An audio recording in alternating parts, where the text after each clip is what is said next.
আমার যুবক ভাইরা যারা আছেন জেলের কান লাগায় দেন, আমার যুবকরা কই আজকে ভালো করে শুনে নিয়ে নিয়ে মনোযোগ দিয়ে দিন।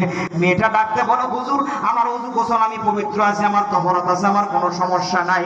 হুজুর ডাকতে বলো, গো ভাই এমন তহরাত নয়, এই কোরআন যদি তুমি তোমার সিনার মধ্যে ফাতেমা ভালো করে শুনেন তো ভাইরা আমার, এই ঘটনাটা পাবেন আল খাতাব একটা পত্রিকা, যেটা পাল্টিং হয়ে দুবাই থেকে প্রথমত্ব পাত্র থেকে আমাদের বাংলাদেশে আসতো।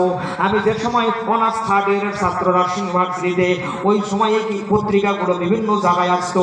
এই সূরাতুশ শুরার 52 এবং 53 নম্বর আয়াতের ব্যাখ্যায় কিন্তু ঘটনাটা নিয়ে এসেছে। দলিল কিন্তু পরিষ্কার দিলাম, না বুঝলে আমার বেশি করে শুনবেন, তাহলে মনে হয়ে যাবে। ভালো করে শোনেন প্রিয় ভাইরা আমার, মেয়েটা মুসলমান হয়ে যাওয়ার পরে আগের 3 মাস আর পরের 3 মাস, মাত্র 6 মাসের মধ্যে আল্লাহর 30 পারা কোরআন মেয়েটা তার সিনার মধ্যে বেঁধে নিয়ে নিল। কোরআনের হাফেজা হয়ে গেল। জোরে কান্না কান্না মারহাবা।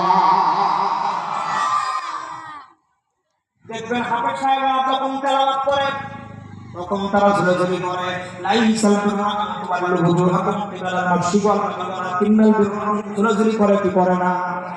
কথা হয় না কেন, করে কি করে না? পিছন থেকে যা দুইজন চাপে ধরবেন দেখবেন তাও ঝুলাঝুলি করবে। ওয়া ইন্না জামাআহু ওয়া কুরআনা, বলেন বলেন, তাফসীর দেখেন যখন আল্লাহু আকবার। রাসূলকে যখন সাথ দেওয়া হলো, রাসূলের মুখস্থ থাকে না।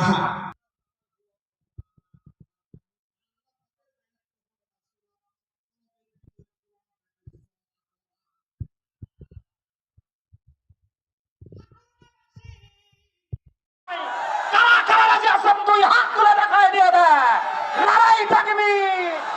চলেন শেষ কথা, ভূমিকা শেষ করে দিলাম।